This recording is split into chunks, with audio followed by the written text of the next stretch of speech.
Salut à tous, je suis ravi de vous retrouver. Bon, je sais pas pour vous, mais vous m'avez manqué.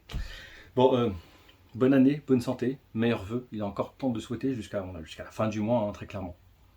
Alors, concernant mon t-shirt, non, c'est pas moi qui ai pris du poids, c'est le t-shirt qui me donne un ventre rond, qu'on soit bien d'accord. Non, je n'ai pas grossi pendant ces 2 années à ne pas pouvoir faire de sport à cause de ces confinements et cette situation étrange qu'on traverse. C'est bon, ça va, c'est clair. Bon, allez.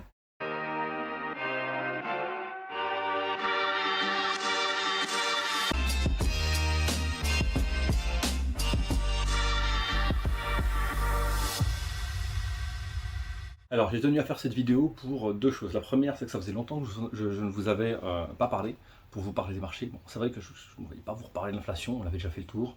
Je ne voyais pas vous reparler des prévisions des grands économistes. De plus en plus on en reparle sur internet, hein, mais on a déjà fait le tour. Donc finalement le marché n'a pas craché en 2021, donc je ne me voyais pas encore me repointer pour vous refaire une vidéo pour ça. Non, ce qui se passe en ce moment, c'est que ça fait depuis le début de janvier que la fête est finie, que les choses ont changé, que les marchés sont baissiers, que les stocks commencent à perdre de plus en plus.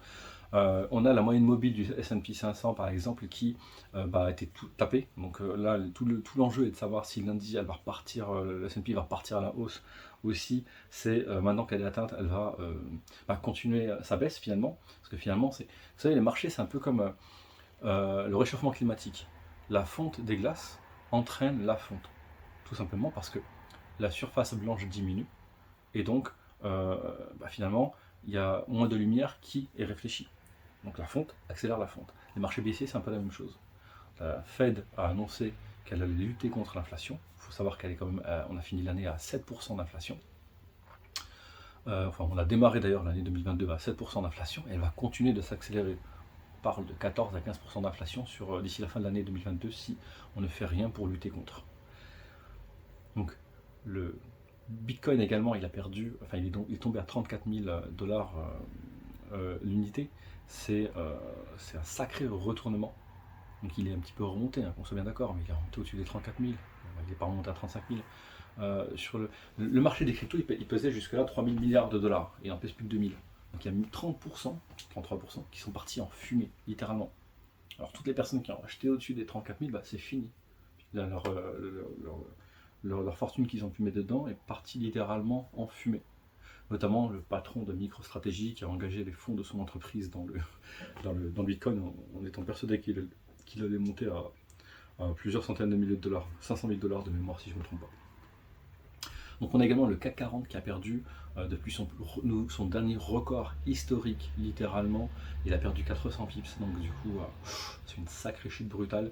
Et donc voilà, j'ai dit crypto, j'ai dit CAC 40 pour parler de la France, j'ai parlé de la Fed également. Alors la Fed, elle a dit qu'elle allait relever, pour lutter contre l'inflation, le taux de 0,25 points à 3 reprises dans l'année. Face à une inflation de 7%, non, je ne crois pas qu'il va relever de 0,25 points. Ça voudrait dire qu'à la fin de l'année, il aurait remonté, sachant qu'entre-temps l'inflation sera encore montée, de 0,75 points. Bon, les taux sont actuellement, le taux directeur, il me semble qu'il est à 90. Donc ça vaut rien finalement, c'est pareil. Le fait est que l'inflation sera toujours largement supérieure au taux actuel. Et pour endiguer une inflation, il faut aligner le taux directeur avec celui de l'inflation. C'est le seul moyen brutal, certes, mais immédiat, pour lutter contre l'inflation. La Russie l'a fait sur 2021 à 3 reprises, ainsi que d'autres pays, et la Fed visiblement elle s'entête. Donc ça, je pense que c'est juste un effet d'annonce, mais il faut se préparer à ce qu'elle réellement rehausse le taux de bien plus que 0,25 points et à plus de 3 reprises dans l'année, ou en tout cas elle peut le faire même en une fois, hein, mais ça veut dire qu'elle monterait directement le taux à 7%. Ce qui serait violent, parce qu'il faut comprendre que le taux directeur de la Fed, c'est le taux auquel elle prête aux banques privées qui vont, publiques, hein, qui vont donc prêter aux particuliers ou aux entreprises. Et donc imaginez, on a une inflation de 7%, demain avoir un taux de la Fed qui est à 7%, qu'elle prête aux banques, donc à 7%. Les banques doivent rembourser donc avec les 7% d'intérêt, mais surtout les banques doivent prêter en faisant leur marge. Donc elles doivent prêter par exemple en immobilier à 8% et demi pour prendre 1% et demi de marge.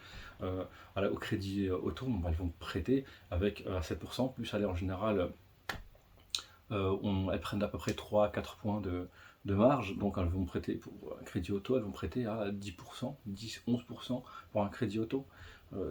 Les crédits d'investissement que les entreprises ont l'habitude de faire auprès de leurs banques vont exploser. Ce qui veut dire que finalement, les entreprises comme les particuliers ne vont plus consommer, elles vont fortement réduire, seules celles qui sont réellement cash, hein, finalement, qui ont les reins suffisamment solides pour se permettre d'emprunter, vont pouvoir le faire. Et les autres seront exclus. Donc en fait, on a un très très fort risque de récession, pour le dire très clairement, comme je l'avais déjà annoncé dans ma précédente vidéo, parce qu'après l'inflation via l'hyperinflation, on est parti pour, d'ici la fin de 2022, et auquel cas on embrayerait directement sur une phase de récession qui devrait durer un bon moment.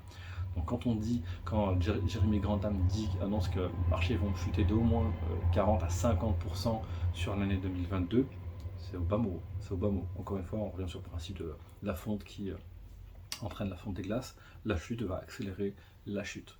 Et quand on regarde les niveaux historiques sur les graphiques du S&P 500, qui habituellement oscille entre 980 et 1300, 1400 points aller, que là il a plus de 4400 points, qu'il a quand même monté un record de 4800 points. Enfin, je vous laisse imaginer à quel point la chute va être brutale. En effet, à 4400 points, il faut qu'il redescende quand même d'au moins 3000 points. Donc c'est pas 50% qui va perdre le S&P, c'est bien plus. Donc ce que j'ai envie de vous dire, c'est formez-vous. Apprenez financez-vous une formation si vous en avez besoin, si vous préférez investir par vous-même. Sinon, profitez-en pour également aller voir des fonds qui savent de quoi ils parlent. Pour ma part, j'en connais, j'ai la chance d'en connaître et des très bons. Je veux dire, il faut avoir un conseiller en face de vous qui prend une feuille blanche, qui est capable de vous expliquer comment ça fonctionne, pourquoi est-ce qu'il vous parle de cette stratégie à ce moment, qu'il vous la démontre, qu'il vous l'explique en détail. En fait, c'est simple, il faut qu'un enfant de 4 ans ou de 5 ans puisse comprendre. Si vos adultes ne vous comprenez pas, laissez tomber. Cherchez pas à faire oui, j'ai compris par fierté, barrez-vous. C'est que le mec en face, il est très dur. Donc voilà. Donc pour ma part, je vous retrouve très très vite. Dès que de nouveaux signaux majeurs vont arriver sur les marchés, je vous les commenterai. A très bientôt. Ciao ciao.